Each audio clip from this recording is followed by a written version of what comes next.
안녕하십니까. 저번에 기독교 문화를 이야기를 좀 했습니다.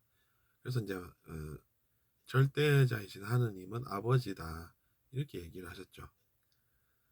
근데 이제 형제들이 또 있지 않습니까? 자매와 남매들도 있고요. 근데 이제 우리 형제 자매들 남매들이 어, 뭔가 잘못했다고 해서 걔가 나빠요 이렇게 이야기하면 안 된다는 이야기죠. 그것이 이제 선악 판단을 잘못하는 경우라고 우리가 배웠습니다. 그러면서 자기 자신이 에너지를 잘못 쓰게 된다라는 것도 추가로 이야기를 했었죠. 나빠요라고 하는 것은 주장이지 않습니까? 근데 이제 그 속에 어떤 생각이 들어있습니까? 나는 가만히 있을 수 없다 이런 이야기를 또 하고 있는 것으로 우리가 해석을 할 수 있습니다. 그러니까 이제 가만히 못 있겠다라는 것이죠. 그러니까 뭔가를 하게 된다는 것인데 그 하게 되는 것들이 에너지를 잘못 쓰는 일이 되기 때문에 그것으로 인해서 자기 자신이 그 자기 자신의 행위로 인한 책임을 지게 된다라는 이야기를 했습니다. 그러니까 진실을 알아야 되는데 잘못 알므로 인해서 그런 생각까지 이르게 된다는 것이죠. 그래서 이제 우리가 진실을 알아보자고 하지 않습니까?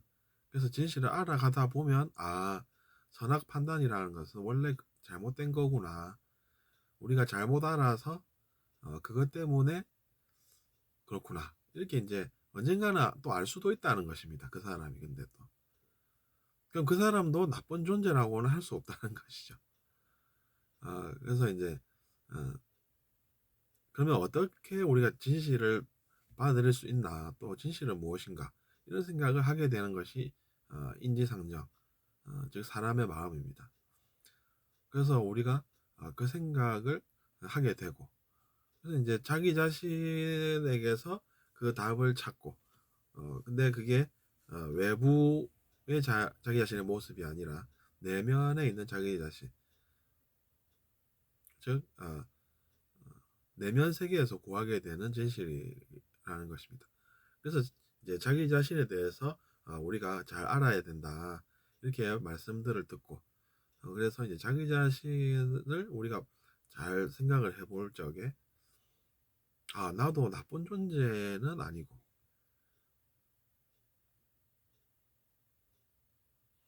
그건 다른 사람들도 그렇고, 또 내가 예전에 한 게 있어서 반성을 해보면 또 아픔도 있고, 그러니까 내가 실수를 해서 아픈 것이구나.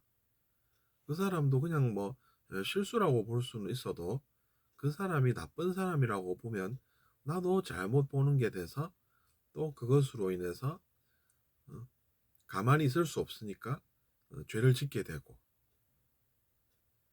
그렇게 된다는 이야기죠. 죄라고 표현할 수도 있고 뭐 실수라고 표현할 수도 있고 뭐 상관은 없습니다.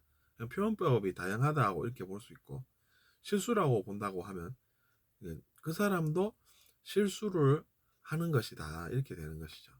그러니까 실수를 하는 것이 에너지 오용이 된다. 또 에너지 오용이라고 표현할 수도 있죠. 에너지를 잘못 쓰니까 그런 건 아니겠습니까? 제대로 알면 실수를 안 하는 게 사람인데 제대로 알지 못하기 때문에 실수를 하는 것입니다. 그러니까 우리가 선악 판단이 좋은 것이 아니다, 실수를 하게끔 하는 판단이다 이렇게 볼 수가 있는 것입니다. 이제 뭐 그 사람도 실수를 해서 실수를 하면 당연히 아픔이 있지 않습니까? 그러니까 아픔이 온다 이렇게 볼 수도 있는 것이죠. 어쨌든 그래서 선악 판단이라는 것이 우리를 어, 아픔과 고통의 길로 인도한다라는 것은 자명해지고, 그래서 선악 판단이라는 것은 바로 자기 자신에게 좋은 것이 아니구나 이렇게 생각을 할 수가 있는 것입니다. 그래서 이제 그런 생각으로 진실을 파악한 이후에 제대로 진실을 알게 되니까 그 진실을 사람들에게 이야기를 하면 어떻습니까? 그 사람들도 도움을 받을 수 있겠죠. 그렇게 되는 것입니다.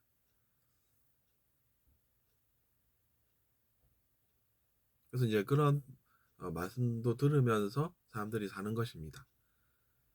자기 자신이 다 알고 있지 않다는 생각을 하면서, 그래서 이제 그 부족한 부분을 말씀으로 채워가는 것입니다.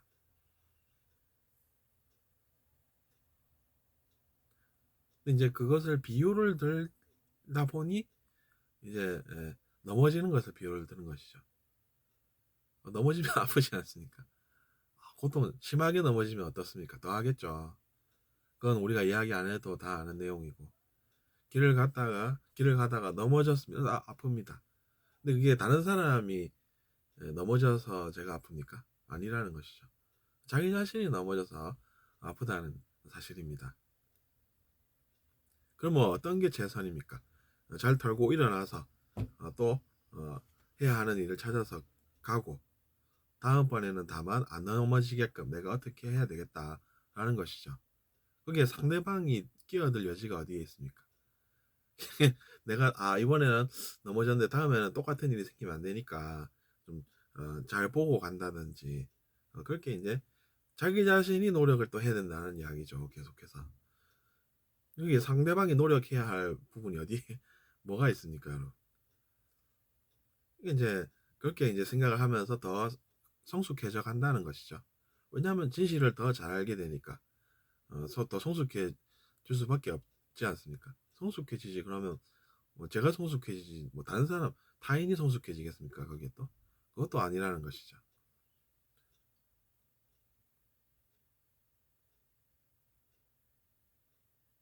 그렇게 우리가 이제 진실을 알아가다 보면 어, 모르는 것도 알게 되니까 더 성숙해지고, 의식도 그래서 다 자연스럽게 성장하고 그렇게 되는 것입니다. 그리고 상대방이 볼 때는 상대방을 위하는 것처럼 보일 수도 있겠죠. 왜냐면 그 사람이 잘못한 게 있는데 어, 저 사람은 뭐 용서하고 사나 보다 이렇게 생각이 또 들겠죠.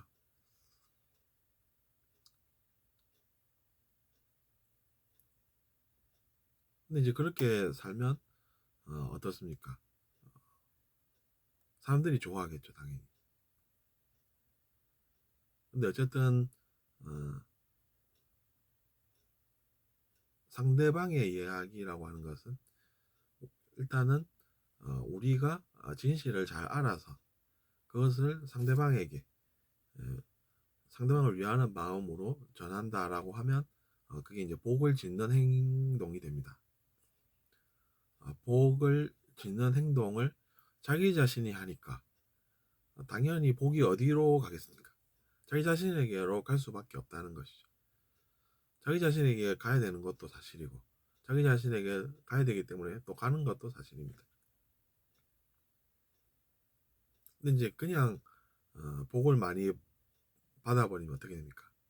복 많이 받으세요, 뭐 이렇게 이야기를 하는데, 그냥 복을 많이 받아버리면은 잘한 것도 없는데 이제 복이 가게 돼가 나중에는 어, 잘한 사람에게 복이 또 옮아서 가게 되니까 그게 뭐가 복이 많이 오는 일이겠나라는 것이죠. 일시적으로 좋은 일이 생기는 것 같긴 한데 운 좋게, 근데 그 복이 어, 누군가 행동을 잘하는 사람이 있다 그러면 또 그쪽으로 가게 되는데, 그러면 복이 왔다가 가는 것처럼 느껴지지 않습니까? 그것도 좀 별로죠. 그러니까 우리가 복을 평소에 잘 지어야 된다는 것입니다. 그러면 딴 사람한테 복이 가는 것 같아 보여도 실제로는 자기 자신에게 좋은 것이 이제 오게 되고 그렇게 된다는 얘기입니다. 왜냐하면 마땅히 그래야 하니까 그런 것이죠. 그래서 이제 세상 일이라고 하는 것은 그런 일이니까 우리가 노력 없이 복을 받기를 바라는 것보다는 복을 지어서 사는 것이 낫다는 여기까지 해보았습니다. 다음 시간에 또 뵙겠습니다.